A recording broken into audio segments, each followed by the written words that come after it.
Hi friends, welcome to our channel. आज हम आपके साथ एक ऐसे फंड के बारे में डिस्कशन करेंगे जो बहुत ही इम्पोर्टेंट रोल प्ले करता है इन्वेस्टर्स की मनी बास्केट को एक्सपैंड करने में और इनकरेज करता है इन्वेस्टर्स को लॉन्ग टर्म पर्सपेक्टिव बिल्ड करने के लिए म्यूचुअल फंड कैटेगरी में, जिसका नाम है axis focus 25 fund direct growth, जिसमें 25 स्टॉक्स इन्वेस्टेड है लार्ज कैप, मिड कैप और स्मॉल कैप कंपनीज में। डिटेल्स में हम आपके साथ आगे डिस्कस करेंगे, सो आप हमारे साथ बने रहिए। अगर हमारे चैनल पर नए हैं तो सब्सक्राइब ज़रूर कीजिए। सो अब हम स्टार्ट करते हैं। सो अगर इस फंड में मेरा नेट एसेट वैल्यू 48.92 है एज ऑन 17 नवंबर 2023, रिस्क जो है वो बहुत हाई है, एनुअलाइज रिटर्न 13.64% का है। स्टार्टिंग में मैंने 10,000 रुपये लगाए थे, जो अब ग्रो हो गए हैं 39,957 अमाउंट तक। जैसे अर्जुन का निशाना एकदम सही लगता था, वैसे इस फंड का भी एम यही है कि गोल्स जल्दी अचीव हो जाए सही प्लानिंग और रिस्क मैनेजमेंट के साथ।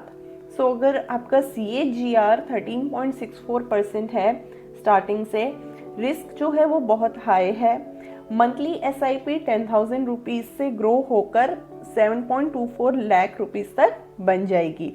आप मिनिमम इन्वेस्टमेंट लमसम, एडिशनल या फिर सिस्टमेटिक में 100 रुपये से कर सकते हैं।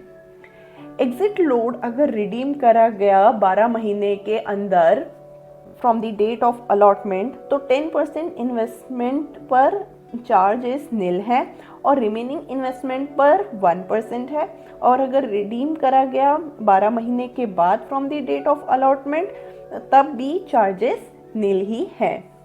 गोल प्लानिंग आपके अपने पैसे का बहुत ही ज़रूरी पार्ट है। चाहे गोल्स छोटे हों या फिर बड़े हों, उनको राइट डिसीजन लेकर अकम्प्लिश करना एक बहुत इम्पॉर्टेंट टास्क है। प्रॉपर प्लानिंग के साथ आप अपने गोल्स इजीली मैनेज करके अकम्प्लिश कर सकते हैं।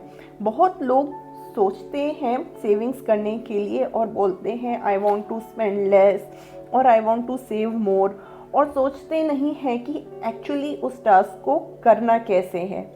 ये सब पॉसिबल है सही प्लानिंग और लाइफस्टाइल एडजस्टमेंट करके। आपके गोल्स जो हैं वो 2 कैटेगरीज में डिवाइडेड हैं, long term and short term goals. Long term goals include करते हैं emergency fund, child education, retirement, and short term goals include करते हैं वेकेशंस विद फैमिली।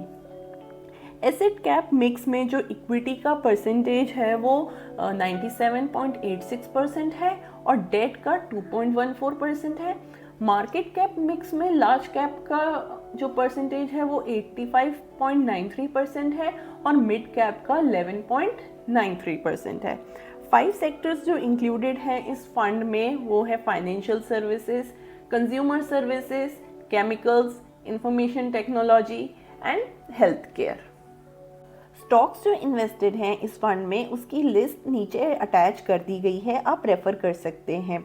हाईलाइटेड जो हैं वो स्टॉक्स अपने सेक्टर में टॉप पर हैं, जैसे Bajaj finance limited, Pidilite industries limited, Divi's laboratories limited and Shree cement limited. SWP calculate कैसे करेंगे वो हम आपके साथ इस स्लाइड में डिस्कस करेंगे। अगर मैं 50 लाख रुपए इन्वेस्ट करना चाहती हूँ, SWP जो स्टार्ट होगी वो मेरी 1 साल बाद होगी। जो एक्सपेक्टेड रेट ऑफ रिटर्न है वो 13% है। मैं जो अमाउंट विड्रॉ करना चाहती हूँ पर एनम वो 5 लाख रुपीज़ है। Percentage increase in annual withdrawal 5% है। मेरा जो रिटर्न ऑन इन्वेस्टमेंट है SWP टेन्योर के दौरान वो 5% का है। जो मेरा टोटल इन्वेस्टमेंट अमाउंट है वो 56,50,000 का है। IRR 6.3% का है। Number of years of withdrawal 11 है। जो मेरा टोटल विड्रॉल अमाउंट बनेगा वो 71,03,393.65 का बनेगा। क्या इसमें से भी मेरा कुछ विड्रॉल अमाउंट बचेगा at the end of the year? हाँ, आप देख सकते हैं मैंने 2,56,550.82 का अमाउंट सेव किया है। सो दोस्तों, मैं उम्मीद करती हूँ कि आपको इस फंड का नॉलेज मिला होगा और आप अकॉर्डिंगली राइट डिसीजन लेंगे इन्वेस्टमेंट के लिए। कोई भी क्वेश्चन या डाउट हो तो आप कमेंट बॉक्स में हमारे साथ कनेक्ट कर सकते हैं। किस म्यूचुअल फंड टॉपिक पर आप अगली वीडियो चाहते हैं वो भी आप हमें कमेंट बॉक्स में बताएं। एक लाइक और शेयर ज़रूर कर देना जिससे ज़्यादा लोग इस फंड का नॉलेज गेन कर सके। Thank you for your time. Bye.